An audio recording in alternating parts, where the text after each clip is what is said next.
A pregnant woman in labor has tragically passed away after being denied treatment at a hospital due to her inability to pay 500,000 naira deposit. The heartbreaking incident was shared in a viral post on X, formerly known as Twitter. In the video, the expectant mother is seen inside a car with her husband while she was still alive. En route to the hospital, her distressed husband could be heard in the video desperately trying to keep her conscious. He repeatedly called her name and urged her to stay strong for their children. Struggling to respond, the woman appeared weak.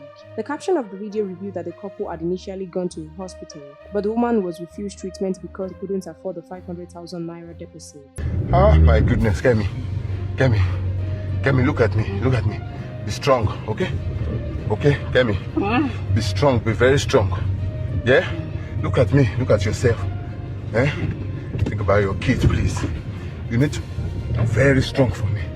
They were referred to another hospital, but despite their efforts, she did not survive. As the video spread online, many concerned individuals flooded the comment section to express their outrage and sympathy. We'll continue to supply you more trending news updates and exclusive videos. You can as well drop your opinion in the comment box section below. Please stay tuned to NaijaNews TV.